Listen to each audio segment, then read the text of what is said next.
Part 5. Free, but not so fast. Operation Desert Storm, Saudi Arabia and Kuwait. It was time to get back to my life in Colorado and the real world. I was registered to start classes again at the University of Colorado in the spring, but until then I had no job and not a lot of money. I hung out with friends and tried to adjust to my new life. I wasn't sure where I was going to live, but I was hanging out with Amy a lot and still considering moving into the extra bedroom she had in the house in the mountains above Boulder. I was sort of drifting between houses, but finally decided to move back into my parents' house as it would be cheaper for the first semester.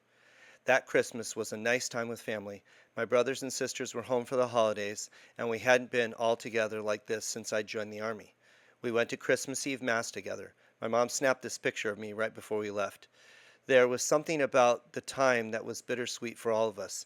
Even as I look at this picture, I can see behind my eyes the knowing of what was coming. I didn't think I had long as a civilian, and probably not long on this earth if I got called back. Protests.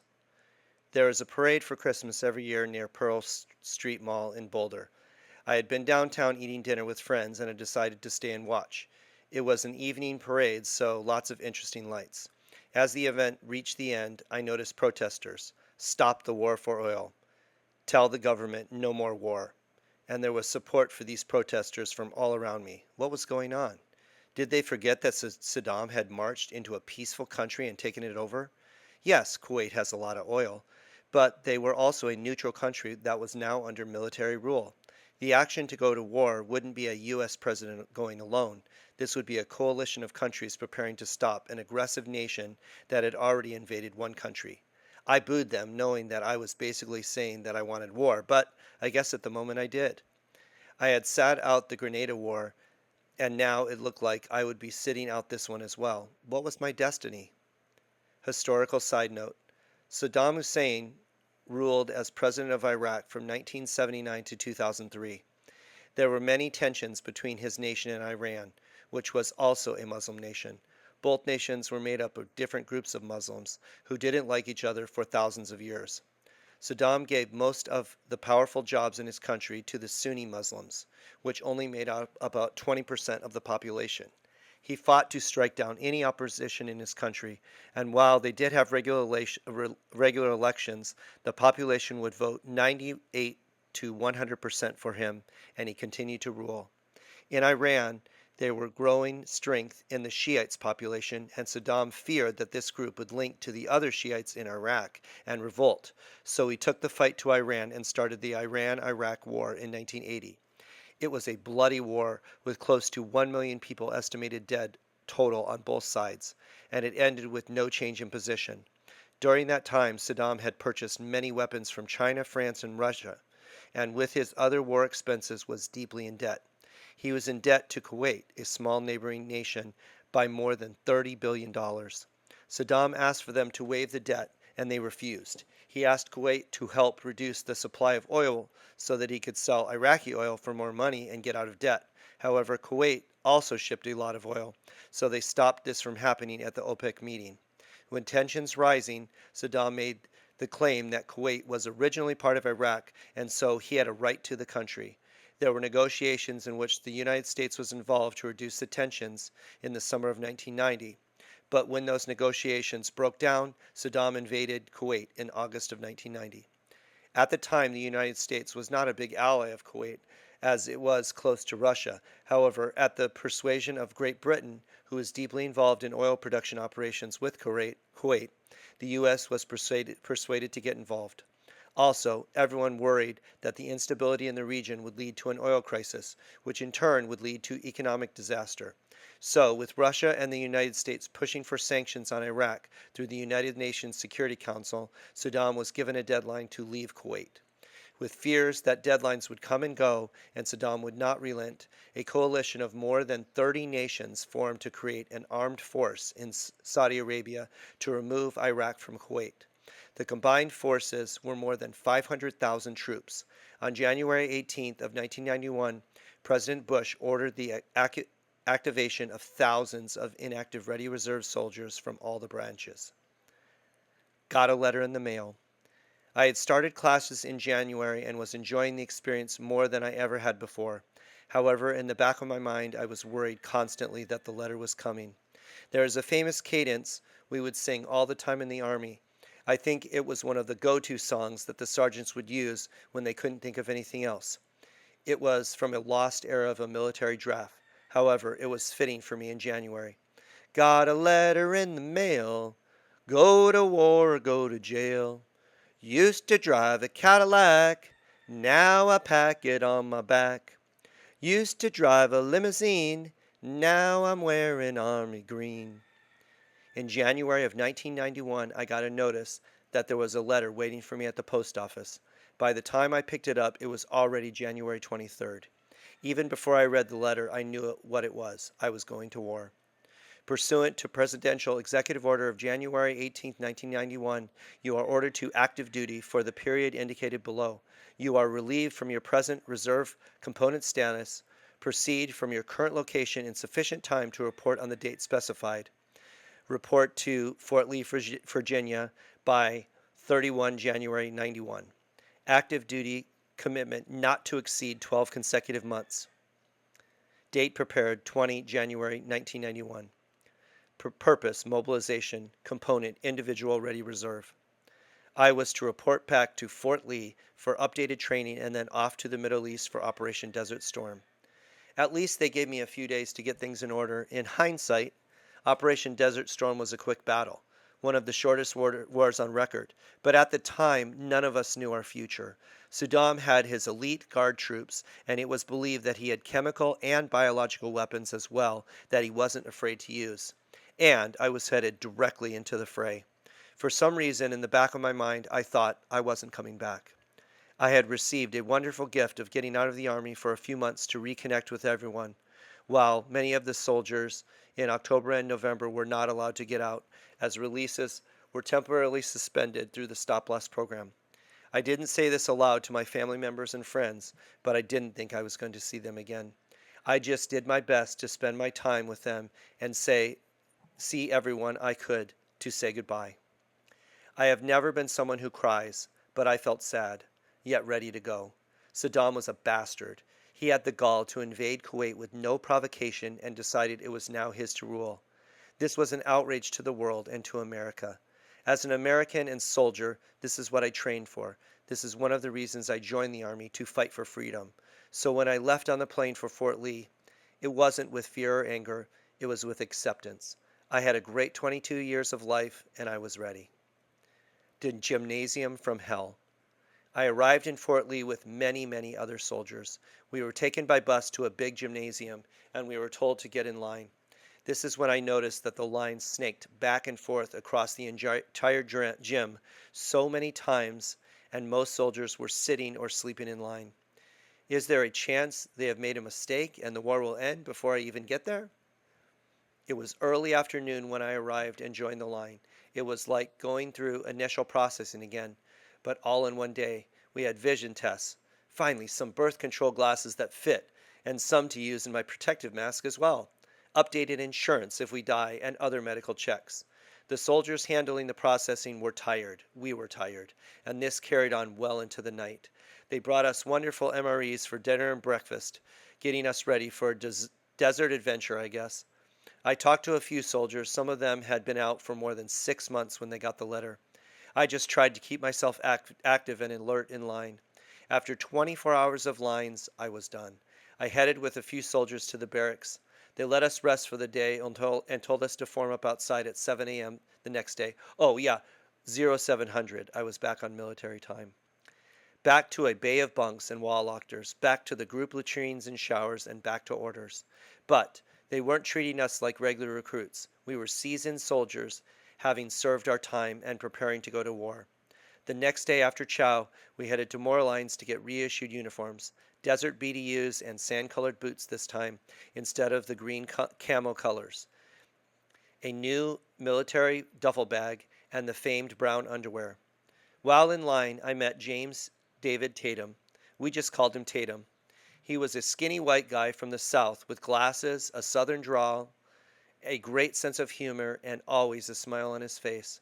From that moment on, we hung out together, talking about home, our dreams and hopes, and how being called back interrupted our plans. Through it all, we would be together.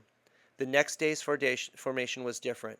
We were all back in uniform, as the Army would say, standing tall and looking good. But some of my fellow soldiers had put on some weight. There wasn't going to be PT tests here, just training. The buses arrived after chow, and we returned to the training centers I remembered so well, the ones where I had excelled and competed against June and others. I wondered where they were. Were they on their way to war as well? Ironically, if I'd stayed at Fort Ord, I wouldn't be leaving for war, as my original unit never deployed. So it was back on the buses, ass to ass, face the glass. We all remembered the expression. We were back in the field setting up the mobile petroleum station. There wasn't much enthusiasm from this group. We would joke around a little, but no one was really happy to be here, and everyone seemed to be a little on edge. The 2 weeks of training were kind of a blur. The drill sergeants in charge of us took it easy and didn't really require anything beyond the training.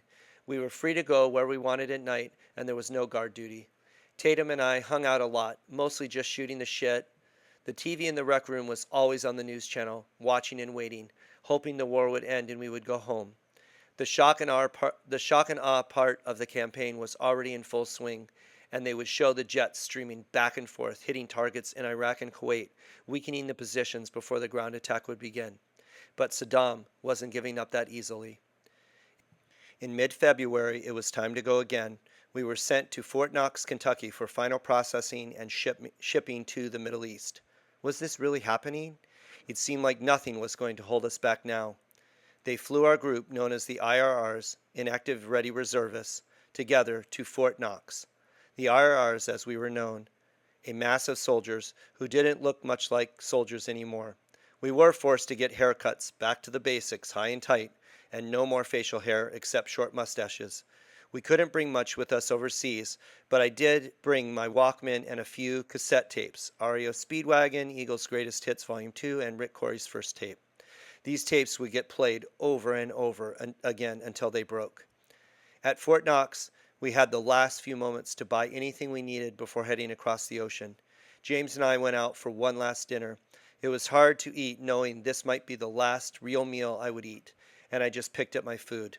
There wasn't much left to talk about. We were headed to Saudi Arabia, where we would be assigned to a unit and enter the fight. Sleep didn't come too easy that night, and I woke up before the lights snapped on. I had most of my gear packed, and it was heavy. I couldn't leave anything behind. I might need it in the desert, and on February 19th, we left for the airport. Crazy Travel, February 21st, 1991, 6 p.m. Dear family, while I'm in Saudi, the plane flight was not that great. We flew from Louisville to New York. The plane broke down before we left, so we waited in the terminal from 7 a.m. till 5 p.m. We then flew from New York to Rome. Too bad we couldn't get off, but I did get a picture of me standing near the open door with the Italian and Pakistan Airlines in the background. I talked to one of the ground crew for a while. He didn't understand too much English, so it was interesting. I am definitely going to take a trip to Europe after I get out of all this. Not only will I have the time, but I just feel it is something that will change my life. The flight was long and hard on me and the other soldiers. Our gear was packed under the planes, so we had nothing with us. I had read the airline magazine back to back. How could I sleep at a time like this?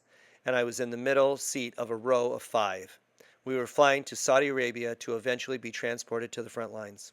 The flight attendants were great. They treated us well, feeding us and meeting our needs. One group of soldiers was really flirting with some of the flight attendants. One flight attendant had taken off her bra and was allowing the soldiers to sign it for her. This was kind of weird, but again, it felt like the end was near for us, and this is the way soldiers acted going to war, I guess. It was pretty surprising to be on a commercial air flight and flying to war. When we finally did land in Saudi Arabia, it was late and we were all tired. As we got off the plane, we heard the sirens go off. I thought, oh shit, I just got here and we're already going to die. Saddam had been using mobile Scud missile launchers to attack Saudi Arabia and Israel. The missiles were highly inaccurate, but they could cause a lot of damage if they hit. With the sirens blaring, they rushed us into a small ditch to the side of the runway where we waited. It was pitch black, and as we waited, I wondered what protection this small ditch would give us against an attack. After about 20 minutes of worry, the siren stopped and the all clear was sounded. We got out of the ditch and went to find our duffel bags. They were just unloading them from the plane onto the tarmac. Since they were all green, this took a while. After processing into the base, we were allowed to rest. Well, dear family, we arrived in King Fahd Airport at 11 p.m. We got to lie down from 5 a.m. until 9 a.m. Then we took a bus to Dairan where we crashed into one of the local trucks we drove without stopping. Great for public relations. I was never very good at geography, so when they told me the name of the airport and city we were in, I was pretty clueless.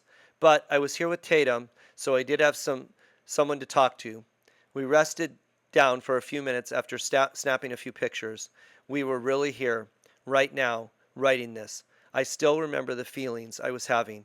It was such an anxious feeling. It was hard to sleep, eat, or really do anything. I just didn't know my fate or the fate of anyone around me. It was nice mostly just to stretch out on a cot after 2 days of flying. We were in an airplane hangar, but they had sectioned us one area off with many cots for arriving soldiers. The lights were bright, but I was able to doze off for a little bit. I was so lost on time after having traveled for so long. I had no idea what was going on. It was like being in basic all over again.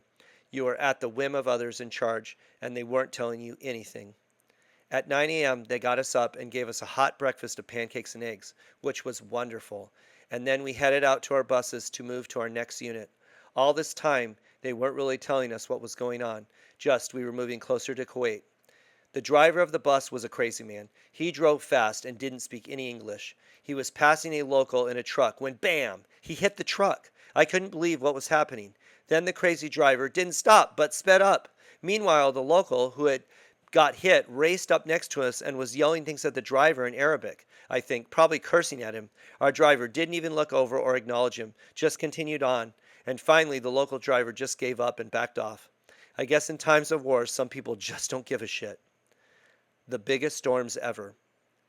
Hello family, now we are in the 22nd Rep Department EAC, Detachment EAC. But I think you should send my mail through the other address. We will not be here long. Petroleum is in high demand. At first they said we were headed to a headquarters position, but now I have no idea. Again, it is a waiting game and rumors are rampant. We have a bunk in what looks like a warehouse. There are about 300 people here. The food is great, better than the food at Fort Ord, and we have no responsibilities except 3 formations a day when they call people out to be sent away. I finally saw 2 camels walking in between the dunes. Yes, I'm really here. It is still a dream. Some of the cooks are Saudis. We have a feeling the meat is camel, but it's not too bad, so who cares? I got AFN, American Forces Network here. It is fairly good, and the news keeps me updated. It is pretty laid back, so no worries yet. We are required to carry our protective mask at all times, but I haven't been in an alert yet. Not much to tell. Oh, my friend Tatum is still with me, so I have someone to talk to. I will send the address as soon as I get it. Love always, Mike. After the driving debacle, I didn't think it could get much worse. As we pulled off the road, we approached 2 vehicles. One was a radio vehicle and the other was a Patriot launcher. Patriot systems were used to stop the Scud missiles when fired. They hadn't really been tested before this conflict, but were supposed to stop the missile from hitting its target by shooting it down in flight. We got off the bus, still talking about the driver's crash as we entered a huge warehouse. It was row after row of single bunks. It was bright and loud. Tatum and I found bunks in the middle next to each other to wait. Most of the bunks were already occupied. We were somewhere near Riyadh now. The time was like being in a doctor's office waiting for a diagnosis, and you are not sure if you will live or die. We didn't have any responsibilities other than formations, and literally there was nowhere to go and nothing to do. You could go outside in the sandy courtyard, but all you could see was desert and maybe an occasional camel. The food was good though, but I did wonder about the source. It wasn't military personnel serving us, it was Saudis, and they were nice, but didn't speak a word of English. Were they serving us camel? I don't know, but the camels in the area did seem to disappear mysteriously from day to day. 3 times a day we were called out to information to take attendance to make sure we were all present. Then they would call the names of soldiers who had orders. If your name was called, then you had to wait and they would give you your orders to go somewhere. On Friday in the late afternoon, my name was called and I got my orders. Tatum was not called. Friday, February 22nd, 3:30 p.m. Dear family, everything is going all right except we have moved again. This time we are assigned to the 1st Cav Armor Division. Yes, it is a tank unit. We will be at this camp for probably 2 days, then assigned to probably a headquarters unit to run fuel up to the tank position. No, it doesn't look good, but we will find out more information soon. February 22nd, personal diary. Well, the news is talking about a peace proposal. Saddam is scared of losing his troops and army. He knows we will annihilate him. I had an awful dream about a Scud exploding and getting caught in the fallout. I felt my life flash before me before I died. Scary, yes. I have been moved and I am in 1st Cav. Not good. A tank unit. Well, life for me has always been a bitch. It is ironic because when my name was called, Tatum thought I was the one going to war and not returning alive. I was being sent to the front lines. The 1st Cavalry Unit out of Fort Hood was near the front lines preparing for the ground war into Kuwait. It was a quiet Friday night, and then on Saturday I left. Tatum and I hugged and wished each other the best. He cracked a couple of jokes to make me smile, and we had one last laugh. I grabbed my duffel bag, my M16, and I was off.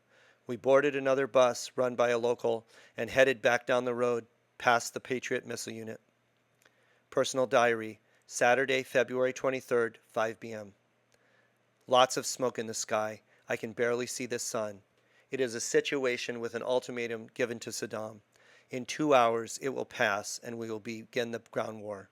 Well, I'm here just in time. Ironic, isn't it? I should be scared, but I'm not. I am at the point where I really need to take an active part in this battle. For the last 23 days, I've sat around, dreamt, slept, prayed, and worried. But my body is getting old, and I continue to sit waiting.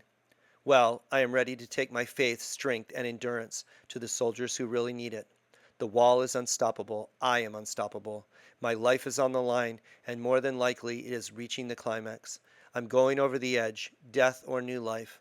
I will not know, but I will have to have an active part, not sitting here in a tent writing notes. If my time has come, I will face it bravely. In the end, I have achieved what I needed to do.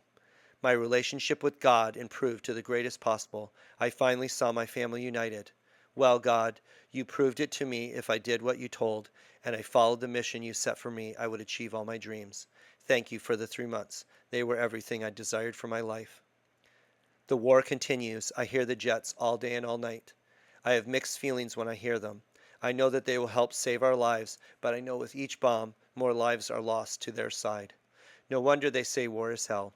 God, this is changing who I am, and I will never be the same. Lord, if there is one time when you should return, maybe it's now. The world is falling apart. Strange, I remember my past and how you always sent someone to me when I need it. Someone to put me back on track or someone who needed my help in some way. I know I have always had a guardian angel that has kept me from making fatal mistakes. Well, hopefully, if it is my time, you will let me guard those who go after me, my close friends. They are very special to me, but they seem to be staying away from making a future choice. It's like they were stuck in limbo, the way I was after high school and up until I went to UNLV. I would like to assist them to reach my position in life. The only thing is that I won't be able to do it from my real life. It has to be from a higher source. I would volunteer for this position if you felt me worthy of it. They have so much going for them, yet they sit and watch life walk by them. They graduate but continue to stay at home with the same jobs. Obviously, they need a push. Well, obviously, Lord, it's up to you. What will happen in the future? Maybe you can. Maybe you think I can do it from a physical presence. So get me back so I can start the challenge. Or, guardian angel style, make the decision. Help me from feeling so helpless in this war. I'm not going to lie, this was a low point in my life. I have always been an action-oriented person. I guess that was one thing that had made my army life so hard on me. There was so much time just waiting and wondering. At that moment, I seriously thought death was coming for me, but I was ready. Saturday, February 23rd, late evening. Dear family, well, change number 567. I am now at HHC Tiger Brigade, APO, New York 09771. This is a brigade located right below the Marines on the front line, west side near Gulf.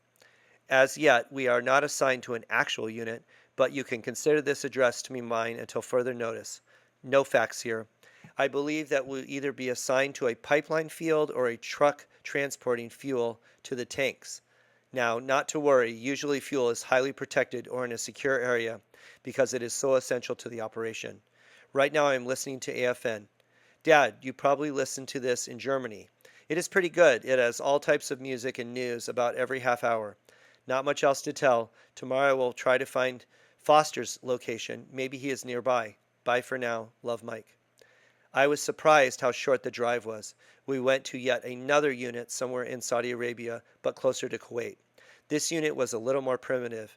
It had a really big tent for us to sleep in and portable sinks outside to wash up and shave. We had to pull guard duty, which was fine, as I really couldn't sleep. As I sat there, I couldn't help but think of everything that was going on. This war was about to start, and I needed to be in this battle. But instead, I was on guard duty in a remote location, miles from the action about to take place. After leaving Fort Ord, Sergeant Foster transferred to another post in the south, and his group was sent to Desert Storm as well. Along with 500,000 other troops, he was also out here somewhere. As I went to bed that night after guard duty, I could hear the constant sound of the military jets taking off and heading and could hear the constant sound of the military jets taking off and heading off to Kuwait. And at 4 a.m., the war began. As Saddam failed to meet the last deadline for leaving Kuwait, this delayed our movement as they didn't want to send us up to join our unit in the middle of ground operations, so we waited. Monday, February 25th, 8:40 p.m., Scud attack. On Monday night, many of us were just hanging out in chairs waiting for Tuesday morning when we would finally be going. This is when we saw the light in the sky. It looked like a missile. We tried to find out what was going on, but none of the soldiers in charge of the post would tell us. It turns out that a missile was a Scud, and that it had been shot down by a Patriot, but the debris had struck the dorms where we had been just a few hours before. More than 25 soldiers were dead, and almost 100 more injured. James David Tatum, my friend and fellow soldier, was among the soldiers killed. It was just a twist of fate and a random selection of names that left me here alive, while Tatum was now dead.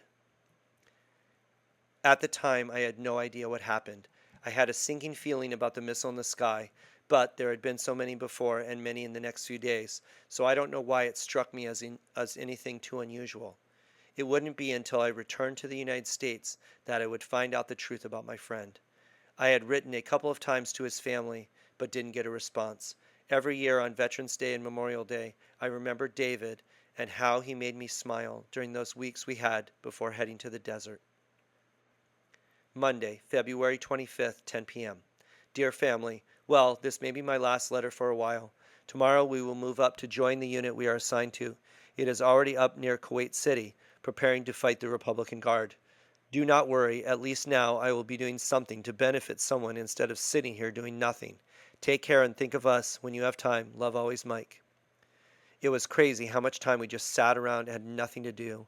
We were soldiers, and if we were going to bring us out of civilian life to serve again, you would think we would actually do something. Historic note. As the deadline loomed, Saddam seemed to be more and more desperate.